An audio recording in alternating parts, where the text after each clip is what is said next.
controversy online. I know you don't spend all your time online about Kevin Hart wearing a dress in the SNL skit, and Dave Chappelle spoke about that. As a comedian, black actors are always, being asked to wear dresses. Have you ran into that, and what do you think about that whole Illuminati theory that people could put out there about that?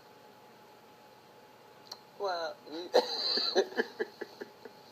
thanks for that softball question.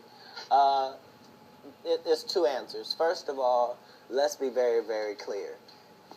It is possible that there isn't anything funnier than a guy in a dress. And if that's the case, then it might also be said that there's nothing funnier than a black guy in a dress.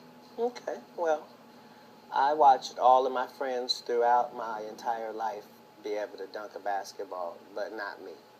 So everybody can't do everything. So, some of us make choices. I think it's not a biggest choice for others. I'm saying, at the end of the day, Kevin doesn't have to worry about what people are going to say about him wearing a dress because of the long line of dress-wearing people before him. So now we have Big Mama's house 1, 2, and 3. Yeah. I've never seen Medea in a pantsuit. I think she wears dresses. So now I'm saying, why are we picking on poor little Kevin Hart? Because it was his turn next. Some of us are against the Illuminati, and we are against the Illuminati at our own detriment. When people are against the Illuminati, then they get punched in the face all the time. The press hates them, and nobody likes them. End quote. We all love Dave Chappelle. Exactly. Dave Chappelle has never been a part of the Illuminati. They don't want him or me or people like us.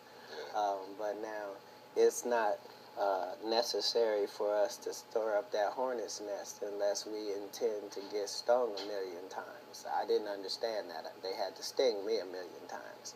I'm still not going to join, but I respect it a little more. All right. How do you handle that? Because they put your name in the press with a lot of rumors and a lot of situations that they try to put on Katt Williams. Do you feel ever the need to, I got to go defend this and put out a story about who I am, or do you just let that kind of roll off your back? As you can see, I've let it all go for quite some time, and a lot of that is just based upon the fact that I don't really know how to complain because all of the people that I ever looked up to had to go through it too. So I know how much they talked about Martin Luther King, and I know what they end up doing to him. I know this same story about Jesus and a few of my uncles. So now I know that if your mouth is really, really big and you try to tell the truth for a living and you like to air people out, hatred is coming your way. I didn't know it was going to be this type of hatred, but, I'm concrete in all things because of he who strengthens me. So that doesn't mean I always make the right decisions, but I am going to stand by what I stand for. And I'm only continuing to do it because I was looking for somebody who was doing it instead of me. And I just must have missed them. You know what I mean? So at some point you have to figure out what example are you trying to be.